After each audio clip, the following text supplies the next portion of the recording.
Dengar ya suara saya? Jelas? Jelas, Pak. Ya. Nah, mulai pada hari ini materi yang kita bahas tentang perkembangan sistem profital masuk morfogenesis. Tapi sebelum spesifik ke sistem itu, saya ingin pendahuluan tentang beberapa terminologi yang penting saya nanti bisa membedakan maksud beberapa teknologi pada biologi ini. Yang pertama istilah morfogenesis. Morfogenesis ini dapat diartikan sebagai proses pembentukan suatu struktur. Bisa dianggap sebagai jaringan atau sebagai organ. Nah, kalau jaringan, mengacu jaringan, biasanya kita pakai nanti istilahnya histogenesis. Istilahnya kalau organogenesis. Apa ini istilah? Kadang-kadang organogenesis dan morfogenesis ini saling tukar dalam penggunaannya.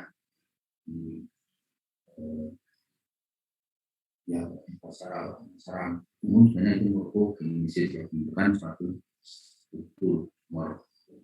Kemudian ada satu lagi istilah embryogenesis. Sebenarnya proses atau tahap perkembangan dari berawal dari fertilisasi hingga hatching netas. Jadi dari sini nampak bahwa morfogenesis itu sudah termasuk dalam embryogenesis.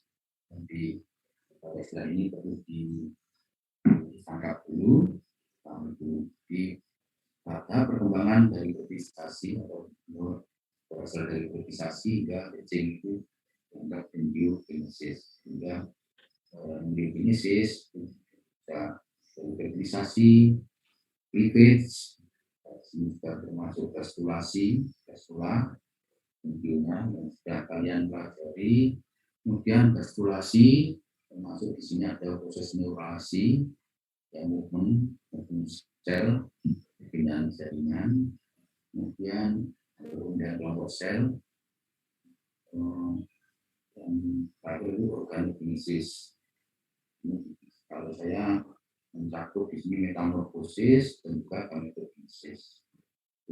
Saya anggap masih dalam satu cakupan organogenesis. Dan tentu ada metamorfosis. Hipotisasi, cleavage, gastulasi, termasuk neurasi dan organogenesis. Termasuk di sana juga dan metamorfosis juga gametogenesis. Jadi pada tahap awal.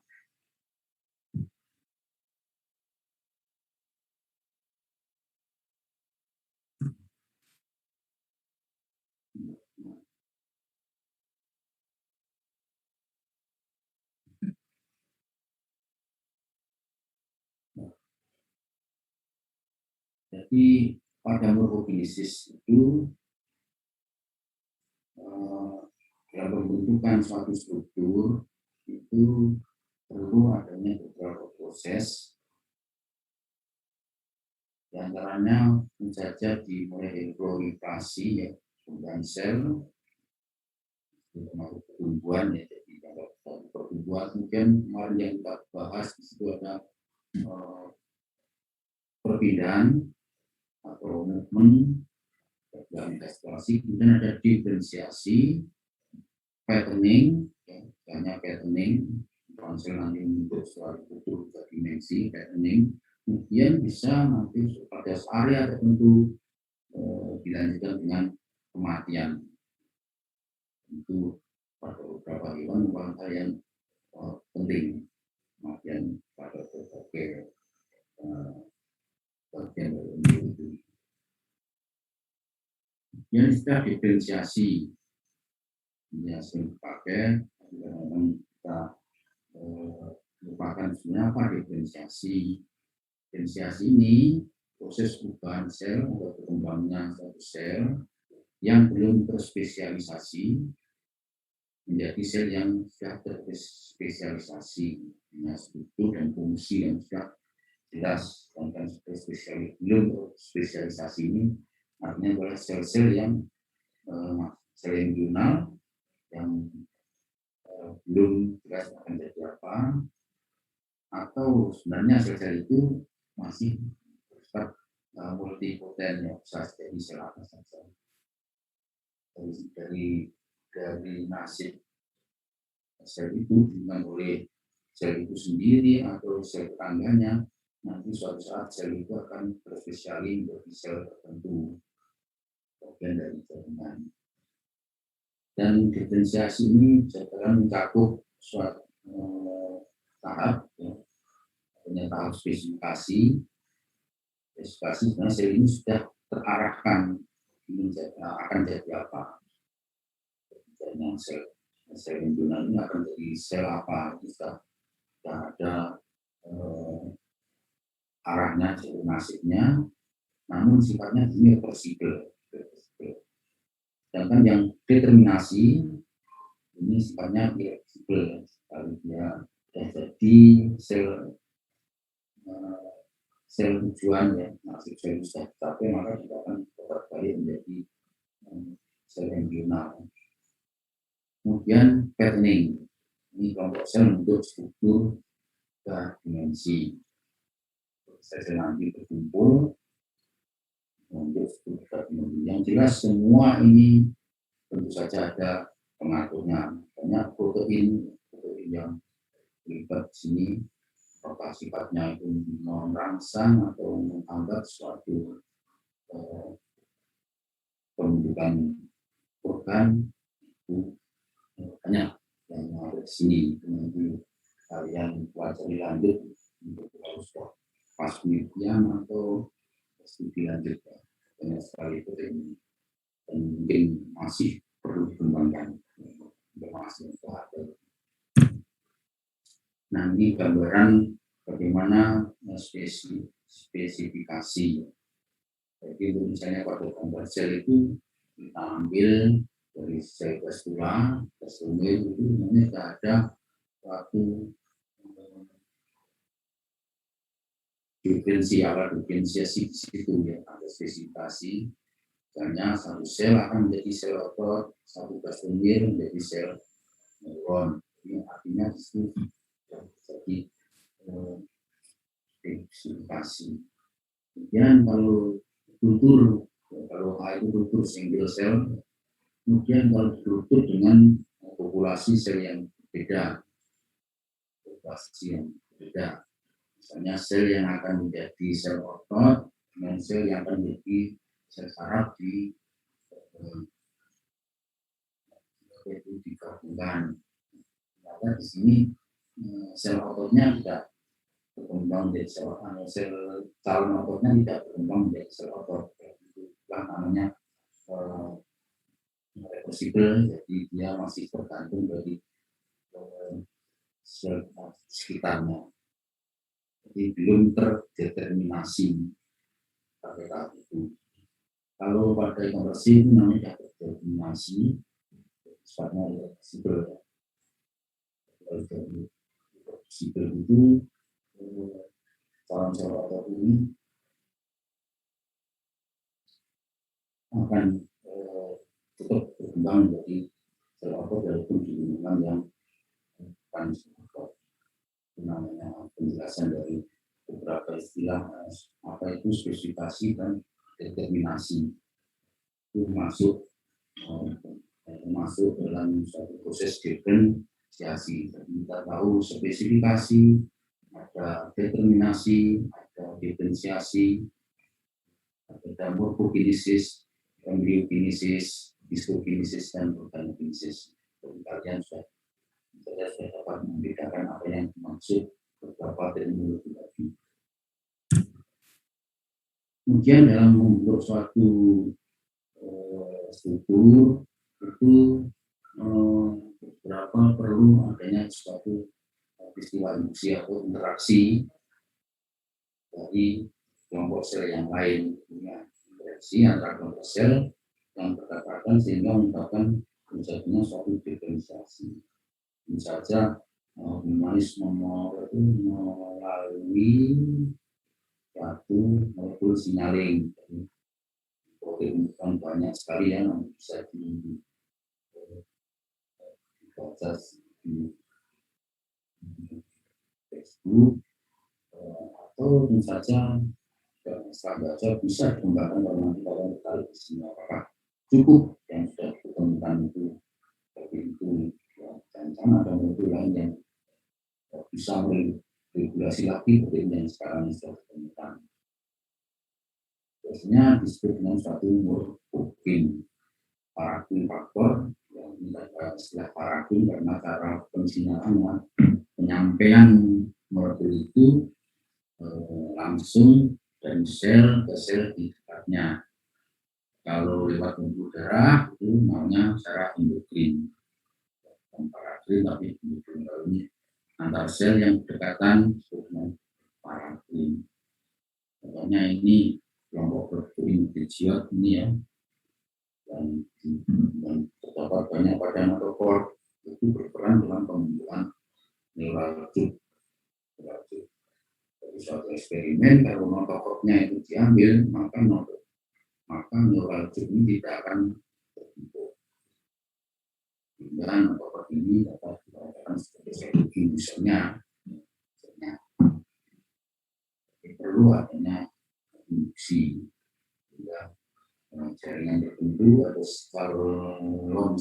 calon jaringan tertentu itu bisa berkembang normal kalau dia posisinya tepat menjadi misalnya jadi tetangga sel apa gitu harus ada induksi. Contoh lain suatu eksperimen misalnya ada pembentukan mata di kalau normal pada daerah tertentu kalau diinduksi maka nanti akan terbentuk mata di sini. Mungkin kalau di bagian ini yang tengah di bawah ini bagian dari neuralgic ini kita ambil kemudian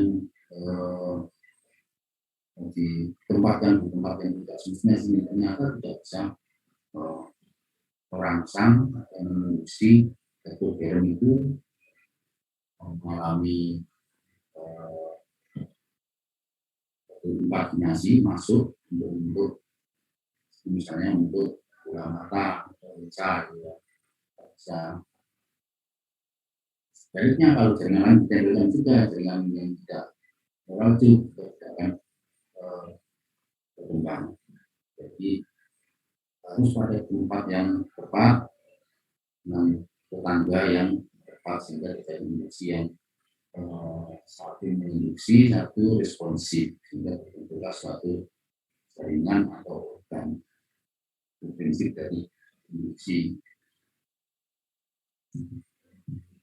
Contoh yang lain yang nanti kita bahas misalnya dalam pembentukan ginjal. Jadi ada dua bagian yang kuning itu bagian dari yang kasut dan protein nanti akan berinteraksi dengan sel-sel mesenkim metanetik atau metaneprogenik nanti akan satu bentuknya satu dan nanti akan bahas di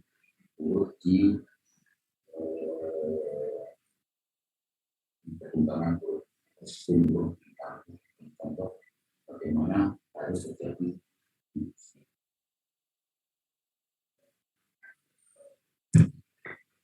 Yang terakhir adalah perlunya kematian sel. Ada beberapa bagian itu sel atau jaringan itu nanti perlu mati sehingga terbentuklah suatu struktur dewasa yang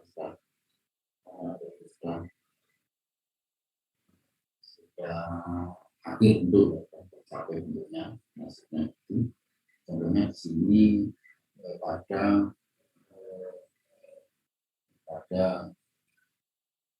tuan avian sebelum atau cek ada beberapa bagian yang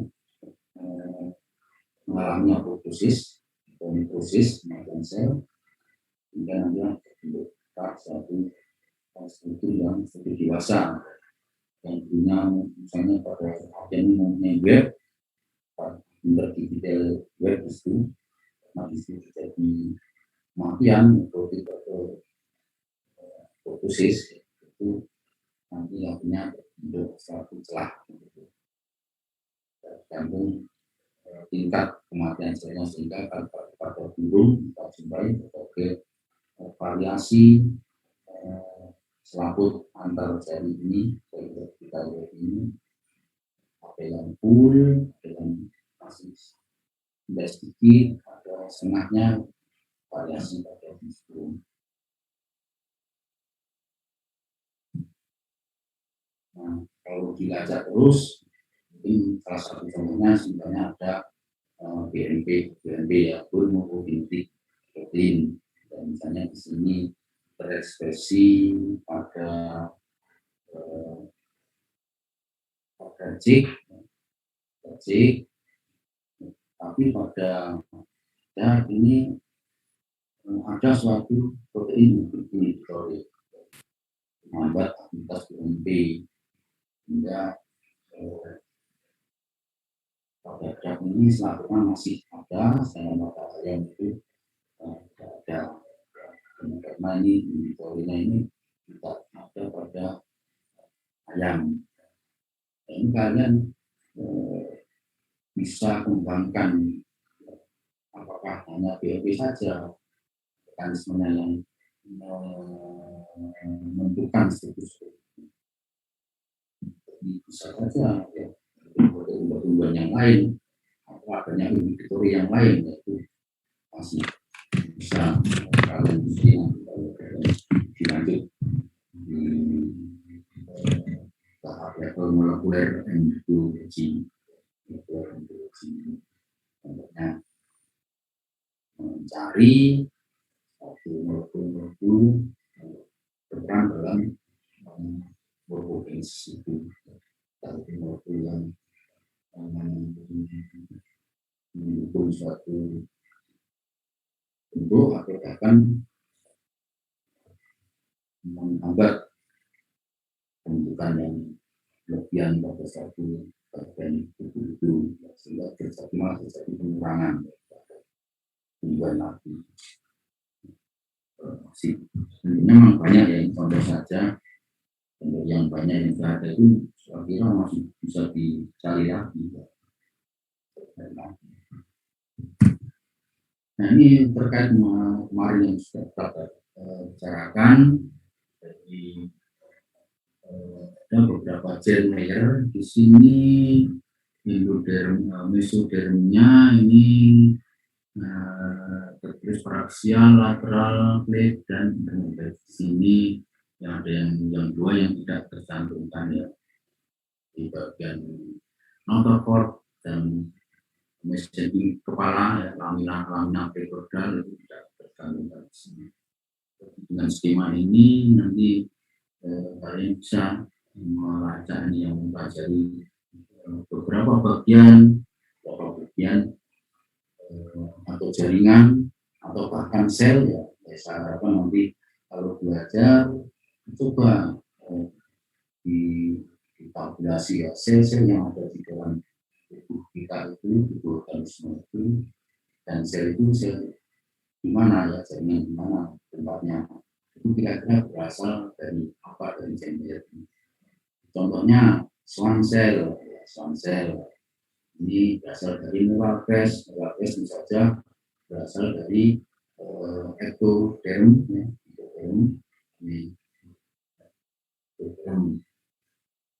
kemudian sel lagi misalnya sel tulang ini bisa saja berasal dari ectoderm atau sel berasal dari ectoderm. Dan yang lain di sini ini ada enamel of teeth, juga ada dentin of teeth. Ini struktur tulang ya, tulang pada gigi. Maka ini berasal dari ectoderm. Ectodermnya itu beda. Misalnya di sini ada dentin dari neural crest, lalu enamel ya. Kalau ini biasanya warga Indonesia mahil ya, ternyata dari epitelium permukaan ya atau epiderm, atau surface epitelium atau outer epitelium. Jadi sama-sama epiderm tapi itu sebenarnya beda. Satu dari epidermal yang dari permukaan, kemudian dentin berasal dari neural crest yang dulunya di permukaan masuk ke dalam tubuh pada proses neurulasi, kemudian migrasi pada suatu tempatnya,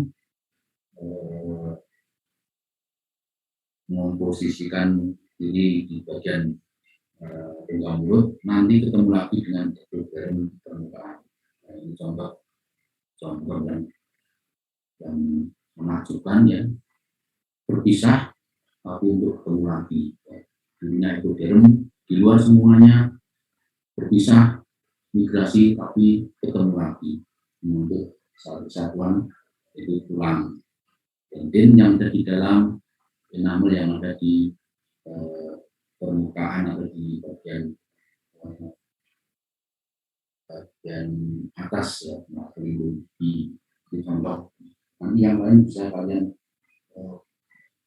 pelajari sendiri, kalian tahu sudah belajar sendiri banyak sel di situ. Misalnya fibroblast yang mana berasal dari Germeyers yang bisa ini saja di sini masih tidak lengkap. Kalian bisa kembangkan sendiri, tambahin informasinya ya. Dan nanti yang kita bicarakan pada kali ini nanti adalah perkembangan mesothelium intermediate yang akan menjadi sistem urogenital. Isinya ada sistem urut dan sistem genital yang akan saya sampaikan pada hari ini. Kalau membahas ini sebenarnya artinya apa? Ini satu mata kuliah sendiri sebenarnya, top system satu pertemuan. Tapi di sini itu bukan itu saya contoh sistem ya, atau waktu dua pertemuan yang ambilkan dua sistem ya, itu masih banyak ya, dari biologi struktural saja tidak semua disampaikan pada mata kuliah yang diwanci.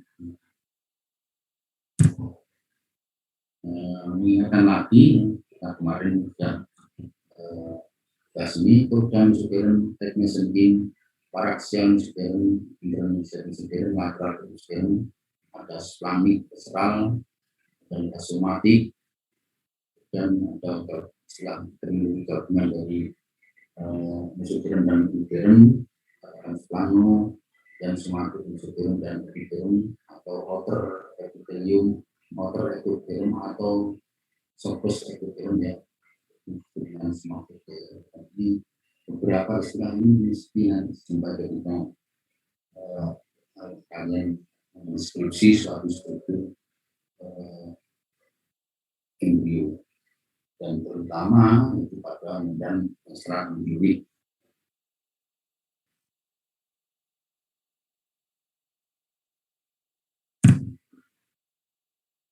Paraxial mesothelium dan juga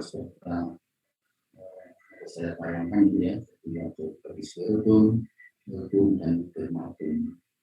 Kadang-kadang myotum dan dermatum ini bukan satu terminologi dengan dermo myotum ya. Myotum ada dermatum dan myotum, berarti ini dermo myotum. Sekali lagi silakan lihat catnya tadi ya, bagian tadi pelajari, kembangkan atau lebih detail lagi tulis di situ sel-sel itu. Sel-selnya, misalnya sel kondroblas yang ada di mana, atau osteoblas yang berada di mana, itu asalnya dari mana, dan kita nanti kalian memahami. Akan bisa dikembalikan lagi ketika gastrulasi atau ketika blastula itu berada di mana sel-sel itu. Cara belajarnya itu sehingga kalian akan tahu semua sel ini kira-kira merupakan turunan atau derivat dari gene Meyer yang lain. Bahkan tahu kira-kira posisinya ketika fistula atau fistula atau fistulasi itu berada di mana. Dan itu kalian bisa lakukan sendiri. Belajarnya itu lalu biologi struktural ya. Akan lagi ini potongan embrio ayam pada fastilasi tekankan atau mesoderm di sini samping neuralgic dan mesoderm paraksial atau disebutnya sumit, dan bagian sampingnya lagi lateralnya mesoderm intermediate, kemudian yang paling luar juga adalah mesoderm lateral mesoderm yang terbagi dua karena adanya ruangan yang disebut dengan silom. Lateral mesoderm ini bagian biru dan itu terbagi dua sehingga menjadi somatic mesoderm dan spinal. Dan embrio ini pada suatu saat mulai folding pada suatu lekuan saatnya mencapai pembunuhan melepuh dan semuanya pada lateral yang karena penampang melintang melepuh mendekati pusat tubuh bagian dari facial, sehingga nanti membagi selum ini terbagi dua, sehingga nanti terbentuklah selum intraembrionik yang masuk dalam tubuh embrio, kemudian selum yang luar sini nanti merupakan selum ekstra embrionik. Nah, ekstra embrionik yang tadinya sini karena ada lekuan, maka terbagi dua di dalam intraembrionik, dan yang luar disebut dengan selum ekstra embrionik. Nah, bagaimana kelekuan suatu embrio ayam, embrio mamal, semuanya reptil itu terjadi kelekuan seperti yang pada akhirnya menutup terus pada bagian tengah berupa tali loksak. Dan loksak kalau pada manusia kelihatan sekali pusat dari pertemuan lekuan itu merupakan tali pusar, dan itu harus terjadi untuk di situ untuk tali pusar. Kalau terbentuk itu nanti dinding perut tidak terbentuk dan membuka, dan juga merupakan bagian dari penelitian teratologi yang mungkin memang tidak mudah untuk mencari sebabnya ya, analistik, sehingga perlu belajar tingkat molekuler dan biologi kenapa terjadi suatu cacat terlepas dari misalnya utama migrasi sel dan juga nanti perubahan sel ya, diferensiasinya. Mungkin migrasinya terhambat atau diferensiasinya tidak jadi, nanti akan mengalami bentuk akhir dari itu. Bisa saja kalau seseorang penelitian ya semuanya jadi nanti kalian jadi peneliti mendekati level S3 pun mungkin cuma satu topik saja tak cukup. Pendahuluan itu meningkatkan bagaimana gene itu nasib gene-nya. Kemudian beberapa teknologi lagi sudah kalian dapatkan. Penting pada saat kalau kalian menulis atau karena tahap belajar ya untuk menjadi sarjana S1, biasanya nanti pada akhir studi itu ada ujian komprehensif ya, setelah kalian kadang-kadang istilah-istilah ini ditanya uji kalau penelitiannya terkait dengan biologi atau reproduksi. Sistem progenital, kalau kita lihat penampang tentang suatu embrio skematis, ya, di mana itu nanti asal dari sistem progenital itu.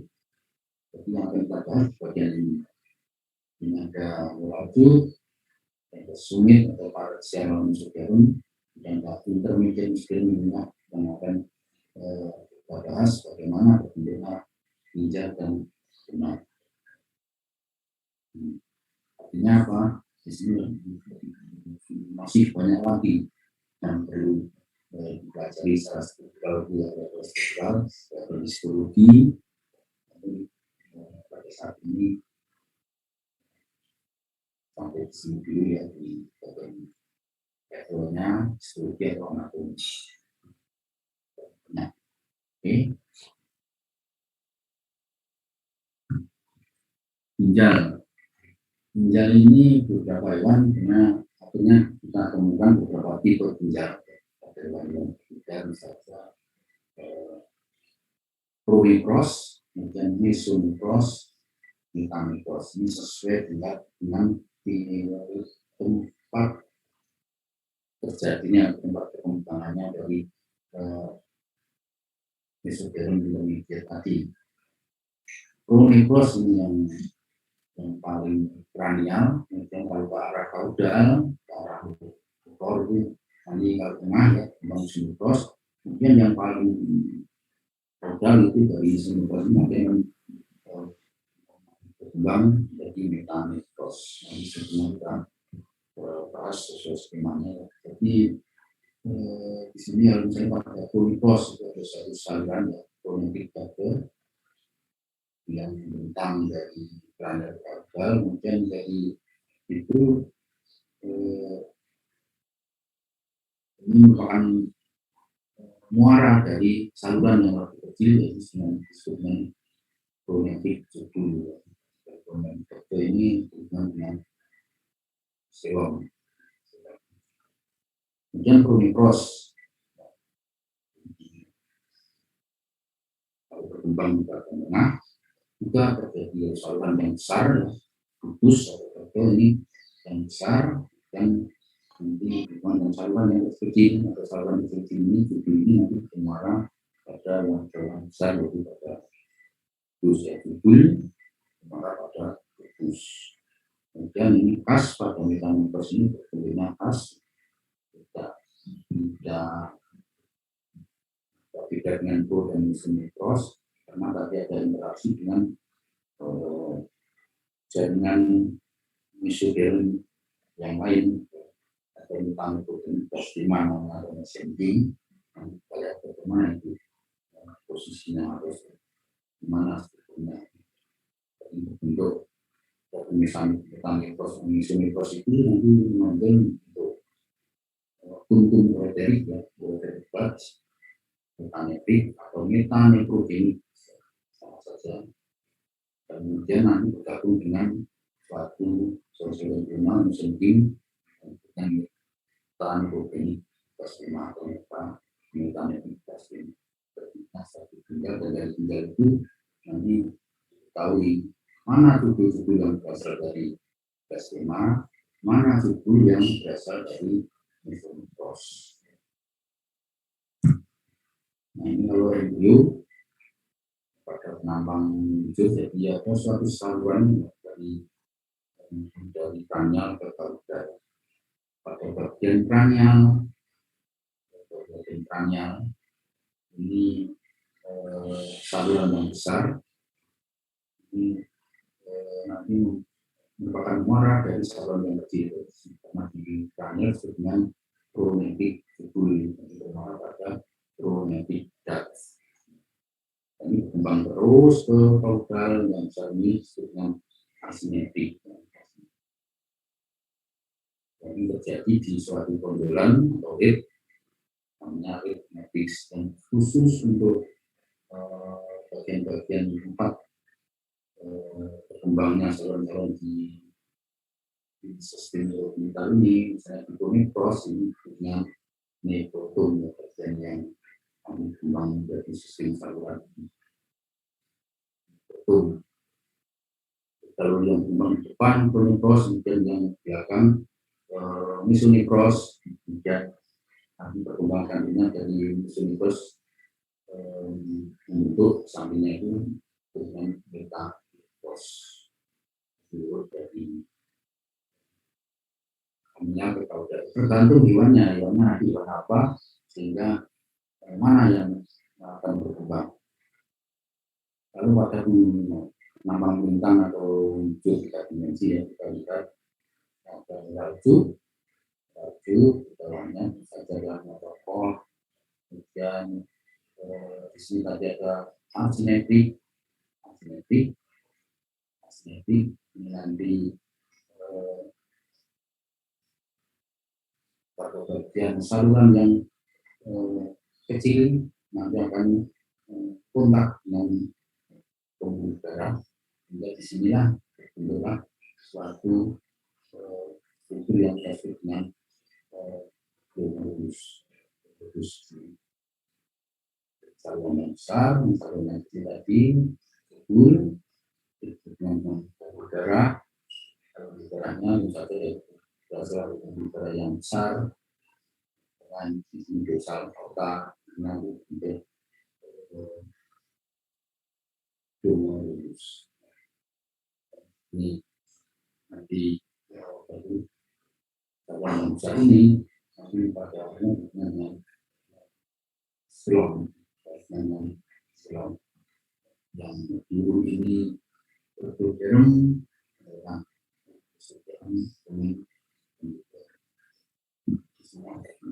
tampak bentuknya saluran proviral.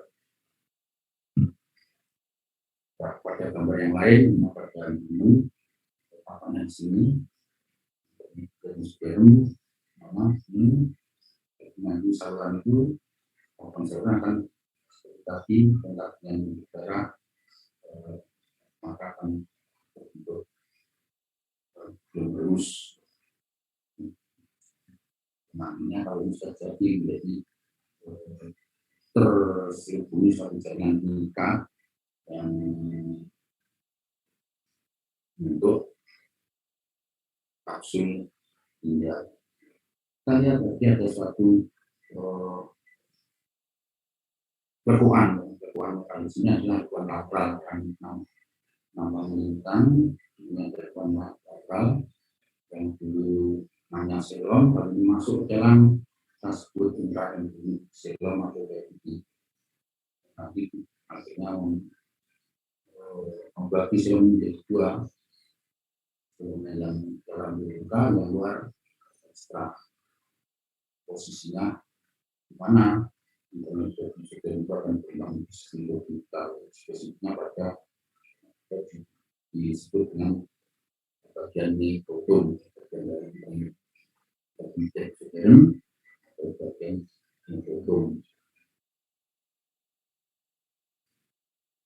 Nah, kalau kita gambar skematis lagi yang dari luar, itu dari ranjang ke kapital, rumipros bagian anterior, mengatasnya anterior, dan sebenarnya tubuh kaudal tubuh sinetik. Kemudian kalau yang kembang nanti di bagian tengah, rumipros, kemudian di bagian terakhir, bagian rumipros dan mesenterium sekitarnya akan berbentuklah tanipros. Rumipros tumbuh dengan jaringan sekitarnya berbentuklah metanipros. Variasi dari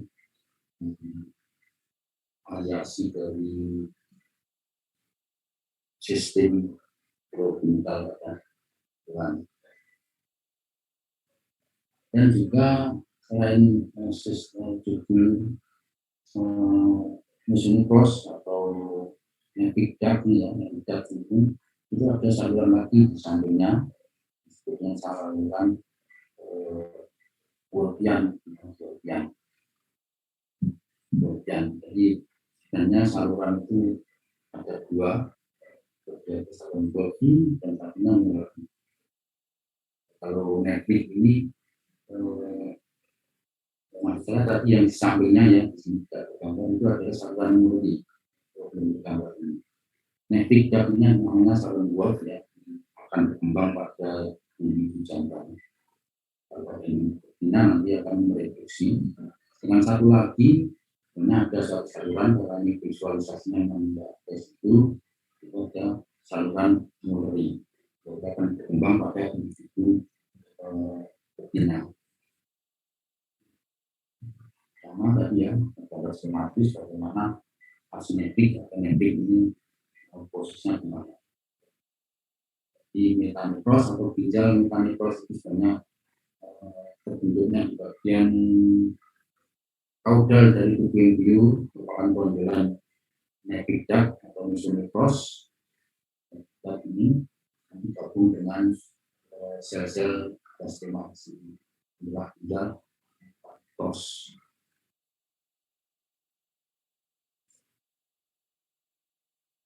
Mohon maaf ini saya tanya, apakah sudah diberi semacam e-book oleh Bu Sirahayu ya?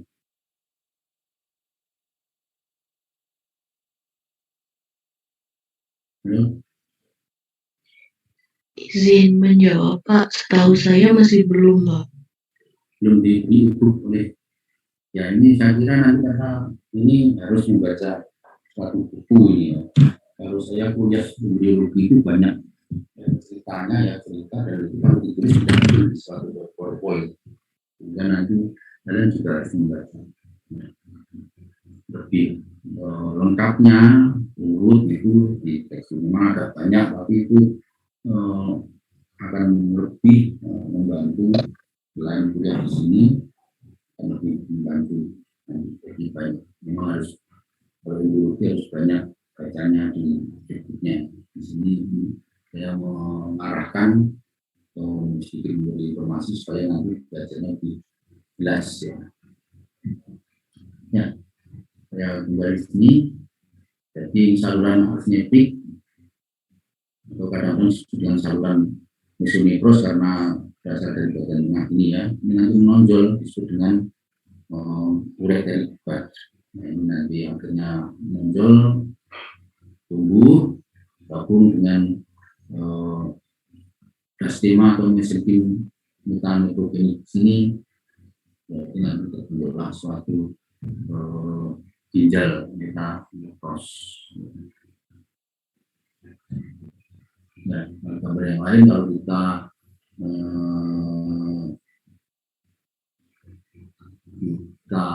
bandingkan dengan posisi struktur yang lain, jadi di sini sistem mesometriknya, sistem mesometrosnya, kemudian ini salurannya tadi, saluran mesometrik atau kalau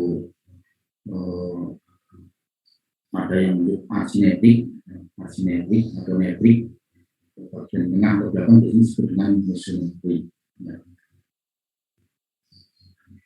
ini nanti akan menunjuk di bagian kaudal tadi terlibat, kemudian gabung dengan sel-sel sekitarnya untuk ginjal metanipros ini pada manusia atau pada mamal. Posisinya ya kira-kira ya posisinya pada gambar ini dekat sekali ya, berhubungan dengan arsentron atau usus yang kalau usus ya endoderm epitelnya endoderm. Jadi kita lihat itu kira-kira dari epitel ini derivat dari endoderm atau mesoderm kita tahu. Nanti yang gambar biru atau orang merah ini yang justisial ya, tidak berkembang, justisial sisa, dan yang birunya ada mesoderm, spesifiknya mesoderm intermediate, kemudian yang kuning tua ini yang endoderm, dan yang terlibat ini yang kuning muda. Jadi sebenarnya sama dengan mesometrika ini materinya menonjol untuk ginjal.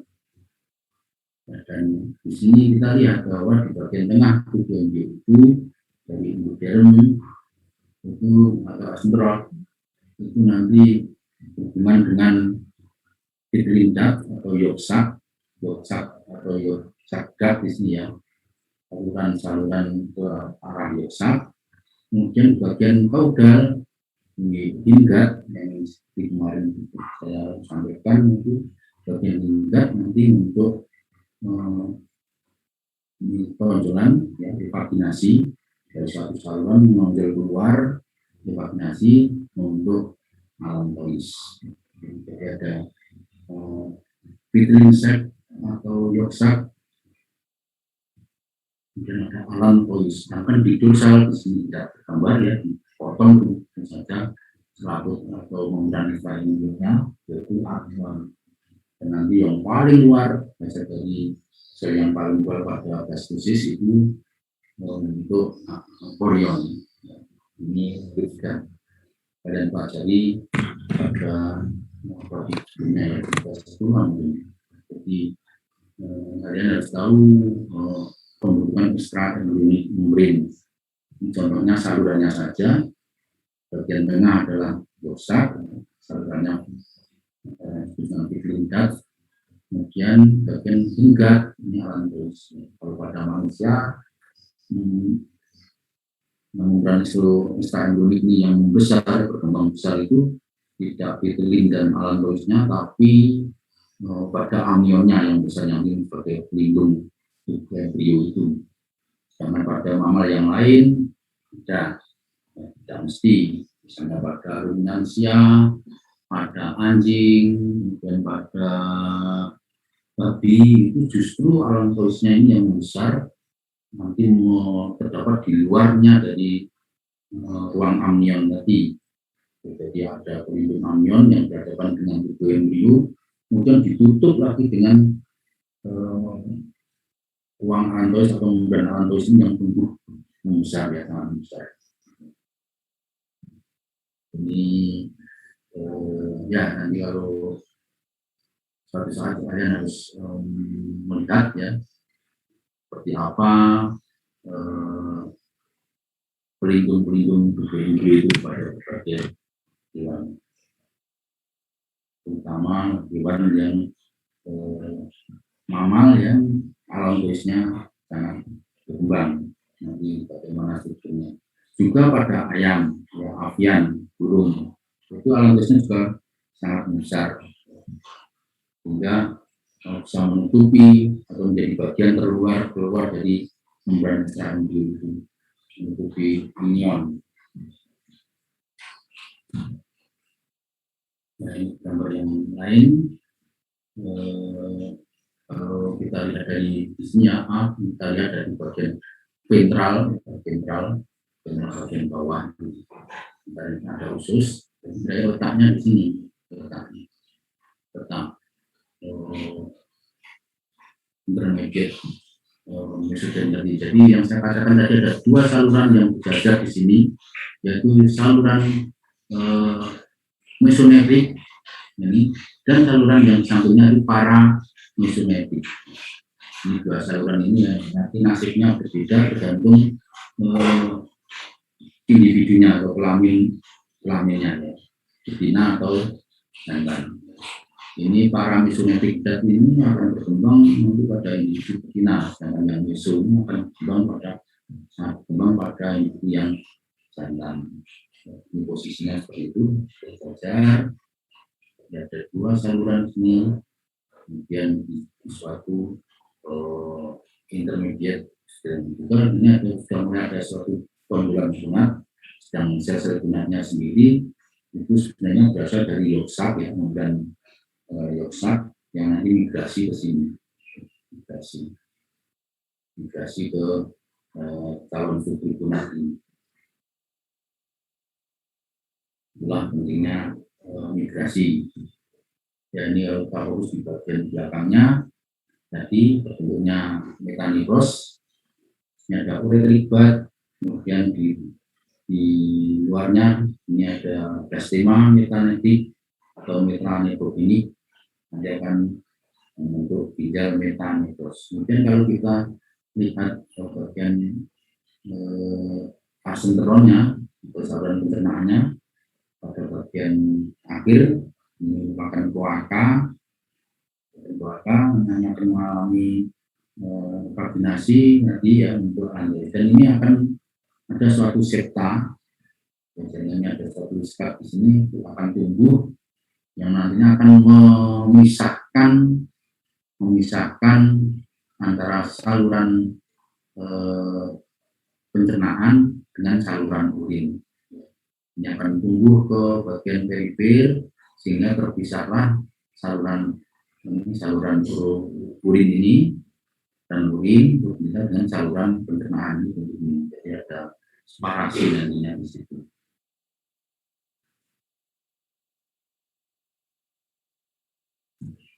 Ya, kalau gambar yang lain perkembangan urorektal septum tadi, ini akhirnya nanti suatu saat sampai ke periferi ini terbagi ya. Hingga yang bagian kloaka tadi, yang bagian lanjutan dari sistem urin itu disebut dengan urogenital sinus ya. Kemudian bagian luar nih, kalau kelamin eksternal ya disebut dengan palus. Dan ini sudah terpisah antara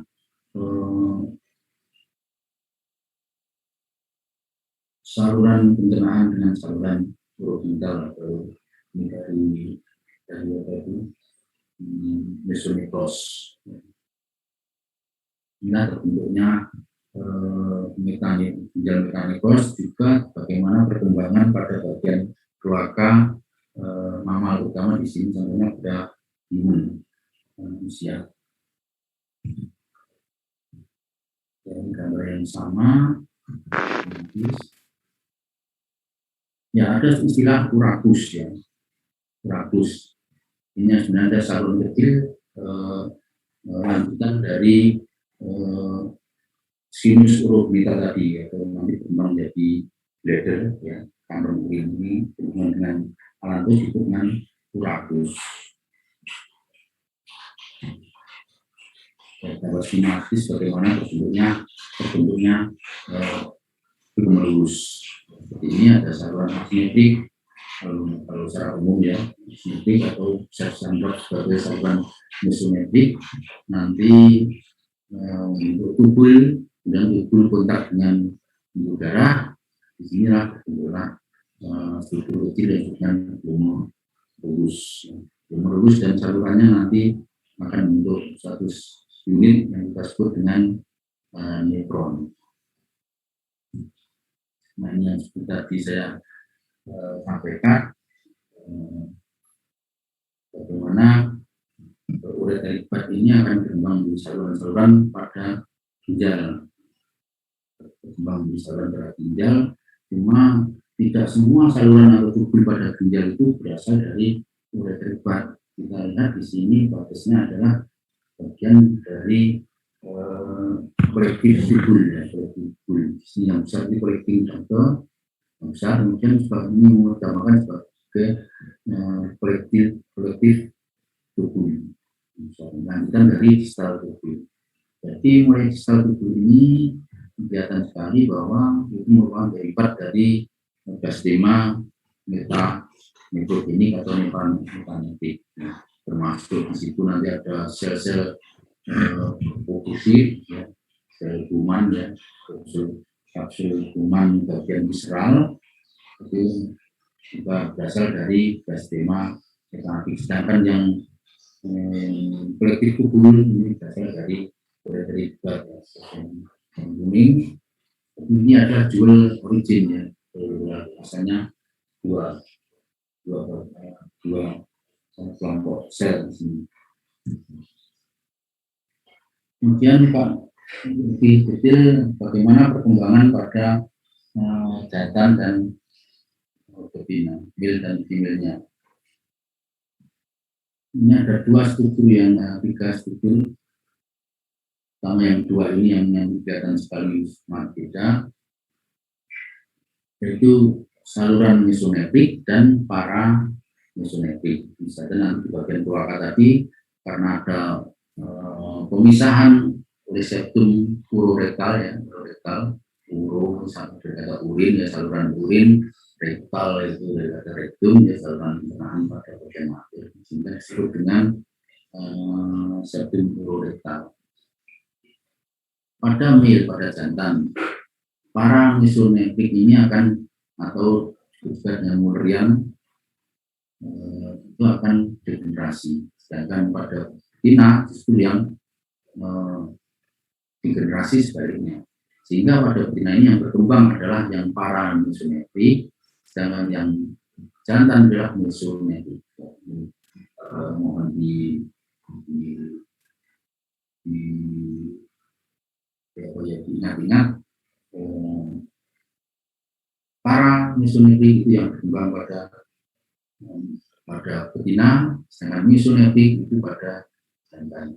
Terus sebaliknya, mesonetik degenerasi pada betina, para mesonetik degenerasi pada jantan.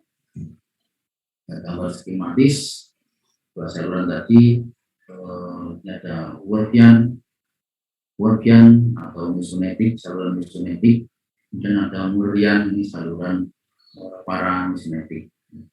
Ini nanti akan berkembang sesuai dengan intinya, dan itu bisa saja mesti ada pengatur-pengaturnya, jelasnya tidak kita bahas di sini. Macam-macam protein nanti akan berpengaruh terhadap diferensiasi. Nah, pada mil kita lihat pada yang jantan, maka yang berkembang adalah saluran Wolff atau saluran musuh necros pada jantan. Kemudian yang saluran para mesonecros atau Mullerian dat ini akan degenerasi. Sebaliknya pada betina ini Mullerian datnya yang berkembang dengan saluran Wolffinya itu akan degenerasi. Ini untuk yang genital ya, saluran genital, saluran urinnya ini tadi.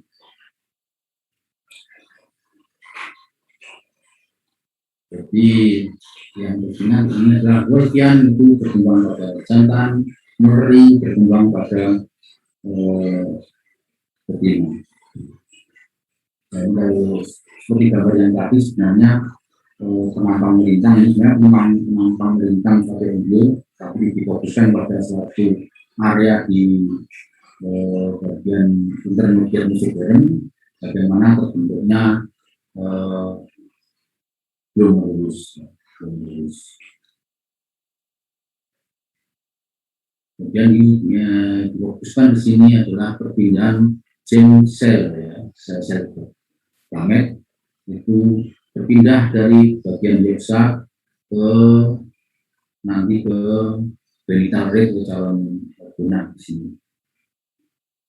Nah, dan sudah saya jelaskan tadi bagaimana mesonetik ini, saluran mesonetik atau Wolffian ini mempercabangkan suatu tubul yang nanti berhadapan dengan pembuluh darah cabang dari aorta untuk tubul glomerulus ya. Itu gambar skematisnya seperti ini, dan di sampingnya saluran Wolffi ada saluran Mullerian atau para mesonetik. Ini mesonetik, ini para mesonetik. Kemudian di sini sel-selnya nanti akan sampai di genital rate sini, di calon gunat.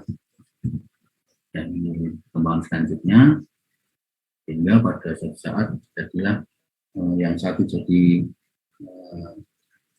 testis, yang satu jadi ovari dengan saluran-saluran yang ada.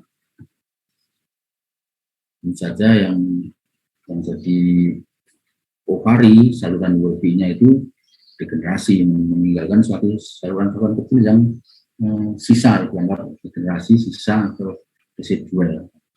Sedangkan yang Mullerian pada betina, ini yang pada female ini akan berkembang. Sedangkan yang jantan itu nanti ini sangat berkembang pada saluran Wolffi.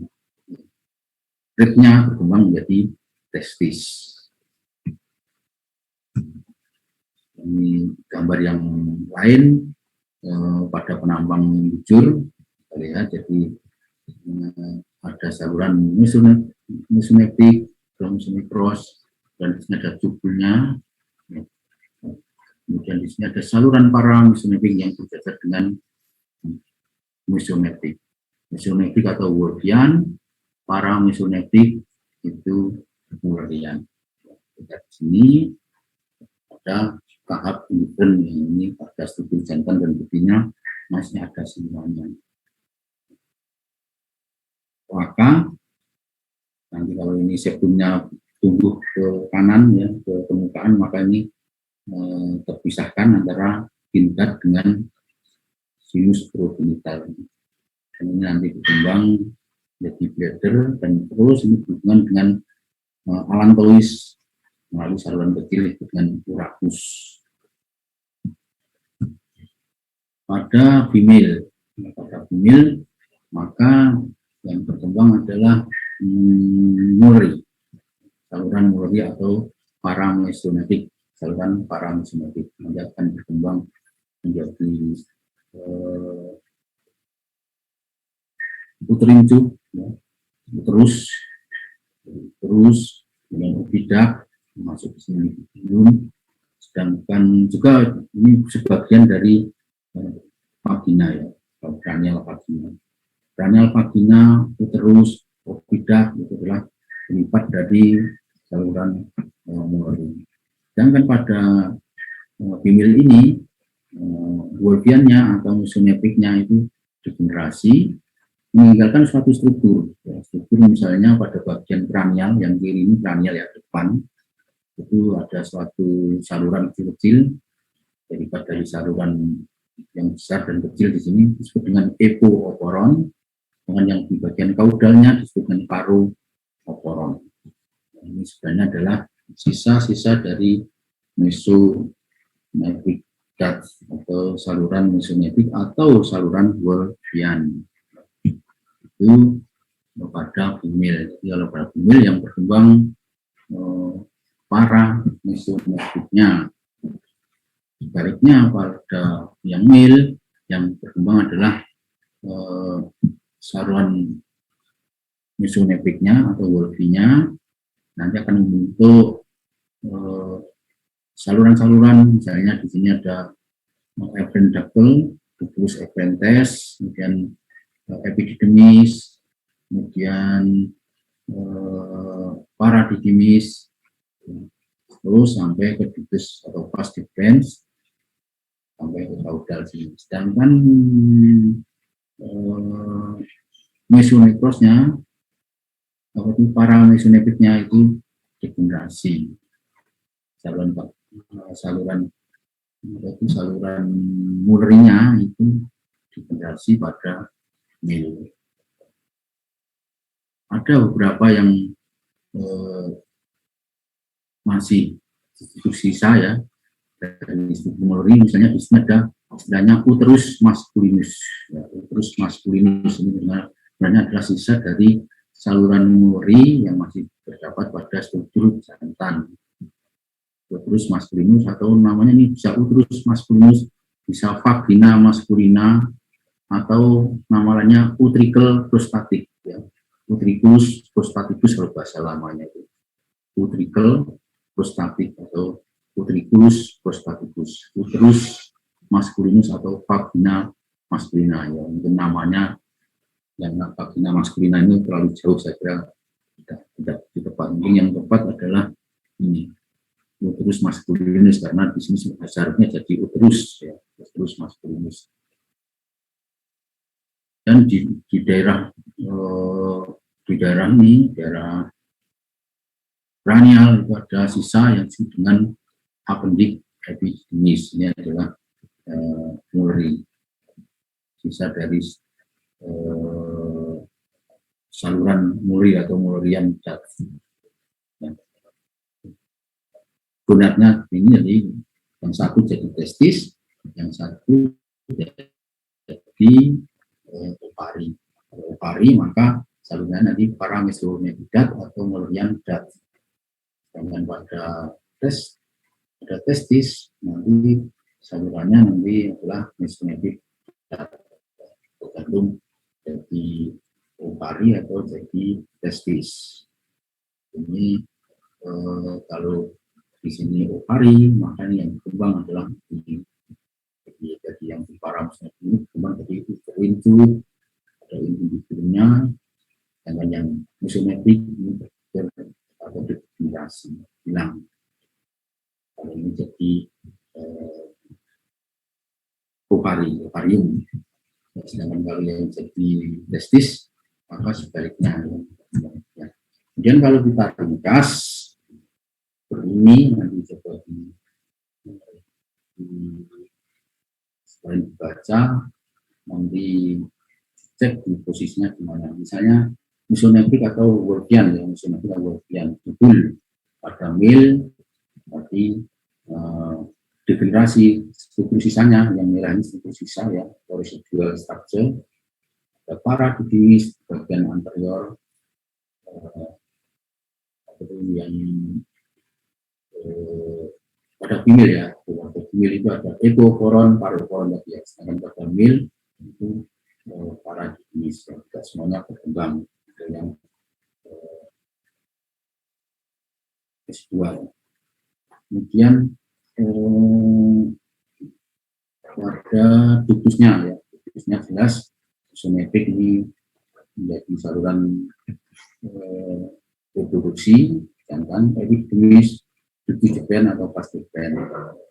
Sedangkan pada female itu tadi sebagian jadi epokoron, kemudian ada saluran Gardner ini sebenarnya ada di dalam uterus. Dalam uterusnya ada saluran Gardner, dapat dilihat secara histologi ya. Sekali lagi ini ada yang tidak berkembang dengan paradidimis pada mil. Kemudian para misonefriknya atau mulurnya, dan pada mil berarti ada appendictis, ya, appendictis dan juga bagian kranial tadi. Kemudian ada vagina maskulina atau prostatic tubercle. Itu struktur degenerasi struktur mulari atau paramusonefrik yang ada pada samping degenerasi sisa. Sedangkan pada betina female itu akan berkembang lagi itu termasuk epidatnya uterus ya, muncul ataupun ini mungkin ya jadi dapat dianggap sebagai obidat muncul uterus yang kranial vagina. Istilahnya pakai urinjuk atau obidat. Kalau ini ada istilah terus, berarti ini urinjuk adalah obidat. Kemudian sebagian kranial vagina. Inilah penjelasannya struktur internal di saluran, sistem saluran tadi. Kemudian kalau struktur yang luar ini ada penilaian struktur port, swelling, dan ridge. Ini akan menjadi struktur kelamin eksternal. Kemudian yang tadi urogental sinus akan berkembang menjadi kantong urin dan uretra, ya sama. Cuma di sini pada female ini akan mengembangkan struktur vestibulum, ya, bagian luar vagina atau bagian ini caudal vagina. Caudal vagina dilanjutkan dengan bagian vestibulum. Banyak istilah-istilah anatomi di sini ya, saya kira tidak semuanya harus diulang artinya karena ini mesti sudah melewati anatomi fisiologi yang sebanyak vestibulum, vagina, uretra, terus ini vesika urinary ya, atau urinary bladder ini sudah familiar saya kira bagi kalian. Apalagi sekarang bahasanya banyak pakai bahasa Inggris, tidak banyak pakai bahasa Latin. Seperti ketika saya ya, belajar dulu bahasanya Latin. Urinary bladder kalau dulu namanya istilah vesika urinaria. Vestibulum ini vestibulum.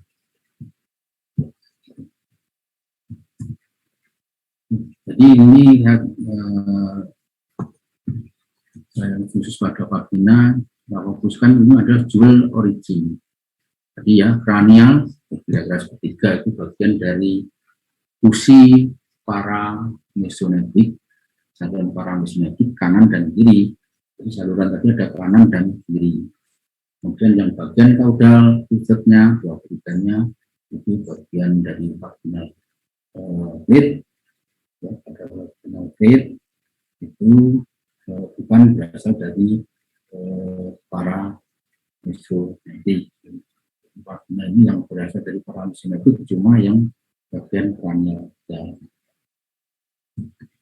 Nah, kalau di gambar skematis seperti ini ada tubuh uterin, uterus, dan ada serviks, kemudian ada sebagian bagian vagina kranial.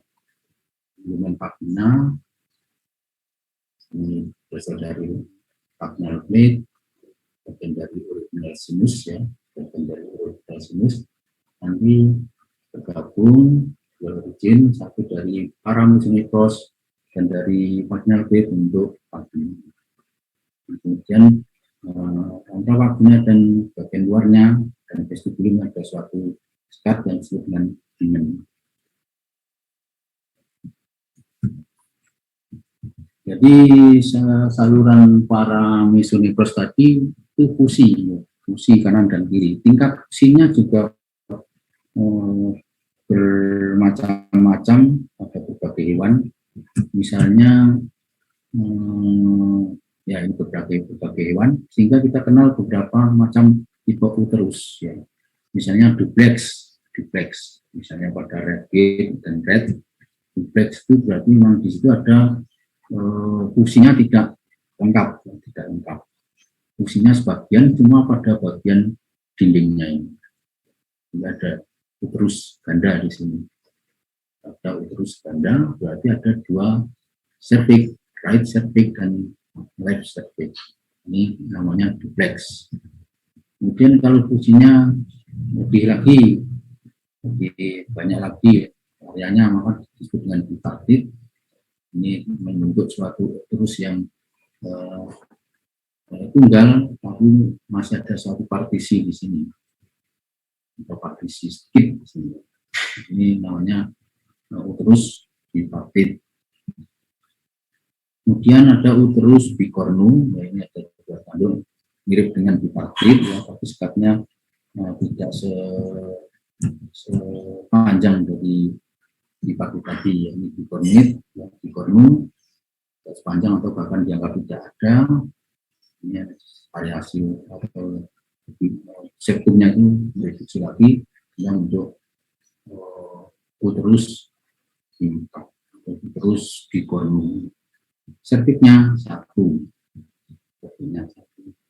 Kemudian yang terakhir kalau fungsinya itu sempurna, maka disebut dengan uterus simplex. Biasanya pada primata, manusia, simplex. Jadi fungsi ductus Mulleri kanan dan kiri itu sempurna. Jadi satu terus satu cervix.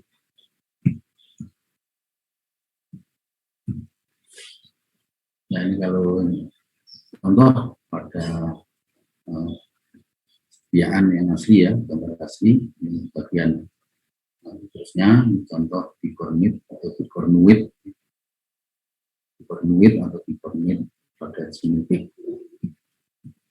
Kemudian ini duplex pada cervix, ada uterus kanan, uterus kiri, sehingga ada cervix kanan dan cervix kiri. Dan ini kalau anatomi saya kira kalian sudah sangat familiar dengan praktikum anatomi.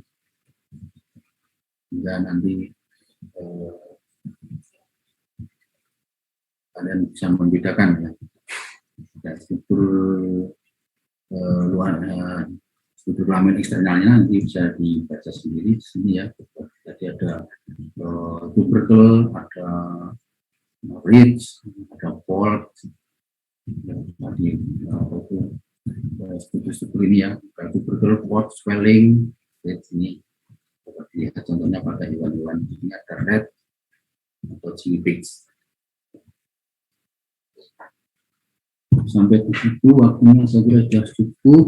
Jadi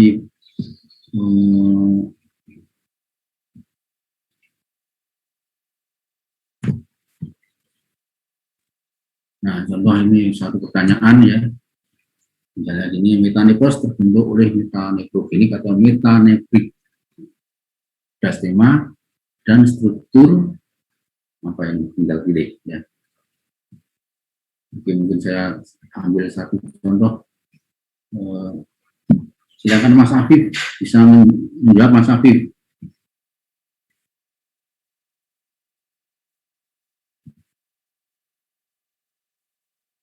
Metanephros terbentuk oleh metanephrogenik diastema dan struktur Di sini ada uracus, mesonefrik jubul, uretrik bud, vagina maskulina, dan urogenital sinus.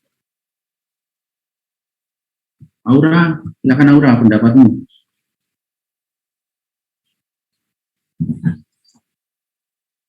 Ya, permisi Pak, apa suara saya terdengar? Ya, ya. Ya, mohon maaf kalau salah ya Pak. Menurut saya yang ini Pak, yang mesonefrik tubul. Mesonefrik Tubul. Mas Yudhistira, silakan Mas Yudhistira. Permisi Pak, apakah saya terdengar? Ya, oke, dengar baik. Saya coba untuk melihat dari gambar saya. Meta.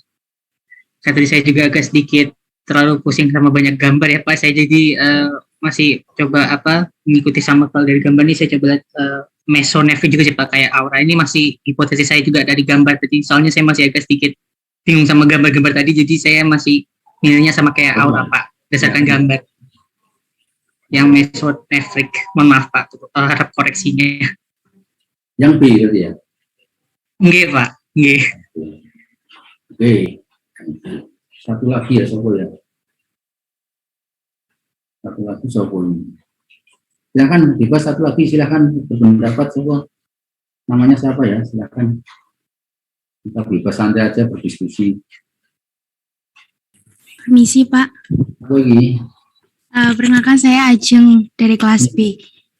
Ajeng? Ya. Nah, yuk, Ajeng. Kalau menurut saya uretrik bud Pak, karena dijelaskan tadi metanoprostatik dari metanefrik uretrik bud dan metamorphogenesis blastoma Pak. Itu terdapat di bagian kranial, tengah atau kaudal Ajeng? Posisinya pada tubuh embryo. Mohon maaf kalau salah, kaudal ya Pak. Ya, kaudal, ginjalnya di kaudal. Kaudal, tadi ada mesonefrik dat ya, saluran mesonefrik itu menonjol membentuk uretrik bud, nanti bisa gabung dengan blastema metanefrik, terus membentuk ginjal, dan itu nanti dari situ terbentuklah suatu saluran-saluran ginjal. Kalian sudah belajar itu ada tubul dan ductus, tapi yang dari uretrik bud ini hanya sampai pada collecting duct atau ductus collectivus ya, yang dekat dengan sampai pada tubulus collectivus yang dekat dengan ductus collectivus. Saluran yang lain itu derivat dari blastema metanefrogenik. Nah, contohnya bisa tubulus proximal, loop of Henle, kemudian tubulus distal. Ya, nanti juga lagi itu histologimu ya. Jadi ini terkait sekali dengan histologi dan anatomi. Ya, kira-kira seperti itu yang bicara. Dan kalian nanti saya kirimi ini semua PowerPoint ini saya kirimi, mungkin juga saya koreksi mana-mana yang secara singkat dapat dipahami ya. Tidak semuanya mungkin. Yang penting juga sebenarnya ini bukunya nanti bisa jadi bukunya. Cuma tidak semuanya dalam satu buku ini banyak sebenarnya. Saya juga harus cari ini ya. Ya, waktunya cukup. Mungkin ada satu pertanyaan, silakan. Permisi Pak Aris. Siapa ya? Mas Yudhistira ya? Iya Pak. Ya, kenapa saya Yudhistira Ibrahim dari kelas A. Izin bertanya, ini yang kemunculan itu apa? Yang mesonefrik sama ada muncul tunas uretrik ya Pak? Uretrik bud itu. Maaf, diulangi maaf. Oh enggak Pak, maaf. Enggak, tadi kan itu saya mau tanya mengenai itu apa yang kemunculan uretrik bud itu loh Pak, di mesonefrik yang bagian kloaka. Nah, bukan kloaka. Enggak, maksudnya kloaka. Bagian kaudal ya Pak itu? Kaudal tapi bukan bagian kloaka ya, itu di bagian, lihat di bagian saluran mesonefrik. Saluran mesonefrik pada bagian kaudal sebelum kloaka itu menonjol, mengalami evaginasi, membentuk uretrik bud. Nah, terus gimana? Nah, enggak Pak. Nah, itu terus pas saya lihat itu kan perkembangannya tuh dari beberapa waktu tuh kan kayaknya setelah uretrik bud ini tumbuh kan Dia kayak bentuk saluran yang panjang, baru nanti ke depan itu mulai misah ya Pak sama mesonefrik ya Pak, kalau nggak salah itu. Kalau lihat dari gambar skematiknya, mulai terpisah gitu posisinya. Jadi kan awalnya itu nyatu sama kanat tunas ya, tunas dari mesonefrik kan baru misah, terus kayak jadi beda posisi ya Pak. Ya, ya. Nah itu kalau dilihat itu artinya Pak, ini apa ya, ini kan kumpulan sel ya Pak. Ini artinya mereka ada kayak semacam migrasi gitu ya Pak, ngikutin dari belahan.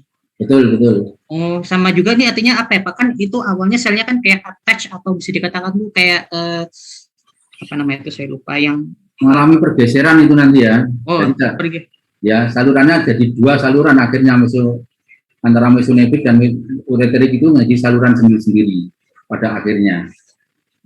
Jadi yang bagian pertemuan itu jadi kayak semacam kirim informasi itu kayak semacam migrasi ini. Oh, ini mulai terpisah gitu. Nah, terpisah gitu. Ya, betul. Oh, oke. Ya, tafsirnya itu maksudnya seperti itu. Oh, oke Pak, baik. Ya, nanti selamat belajar, nanti perlu, memang kalau embriologi ya semua saja itu perlu banyak baca dan jangan bacanya sedikit-sedikit ya, dipahami, jangan sampai menghafal ya. Kalau menghafal nanti berat itu, belajarnya lama ya, jadi sebenarnya sedikit-sedikit. Kalau struktural ini kaitannya erat sekali dengan anatomi atau histologi. Sayangnya untuk kelas ini atau kelas ini tidak pernah praktikum embriologi dari level histologi ya, atau anatomi. Jadi ya memang ini karena mata kuliahnya bahannya sendiri kan bermacam-macam di sini, ada teknologi, ada reproduksi, ada basic ya. Kalau dulu saya belajar itu embriologi saja satu itu yang membahas germ layer tadi sudah per sistem gitu. Jadi ada praktikum histologinya di sini, jadi sangat membantu untuk pemahaman itu. Ya. Bagaimana embrio itu dipotong dari kepala sampai ekor, atau dari lateral sampai lateral dipotong secara mikrotomis itu ya, sehingga kita itu benar-benar tahu posisi-posisi jaringan itu dari berbagai tahap embrio, bahkan dari embrio yang dicontohkan ya. Setidaknya ada kata dan ayam dulu ya, belajar dulu harus ujiannya bahkan di situ, ujiannya gambar histologi, ini bagian apa itu agak ya lumayan tantangannya lebih hebat lagi dulu ya. Tapi itu menarik bagi saya dulu, senang akhirnya ya, malah apapun yang disenangi bisa saja nanti mudah untuk dipahami. Yang penting senang dulu, jangan mudah tidak senang ya, gitu kira-kira. Ya senang dulu, nanti dicari apa sih fungsinya atau apa sih menariknya, pasti ada, tinggal hanya belum menemukan saja. Dan biasanya mahasiswa itu baru menemukan setelah skripsi penelitian, ya ternyata ini penting, itu baru tahu nanti ya. Tapi saya pesan ini akan bermanfaat. Oke, sudah cukup waktunya. Terima kasih beberapa pertanyaan dan atensinya. Kiranya semoga bermanfaat, dapat mendukung belajar kalian dan tentunya mengembangkan. Selamat belajar, jaga kesehatan. Terima kasih, saya tutup. Assalamualaikum warahmatullahi wabarakatuh. Selamat siang. Saya izin untuk live.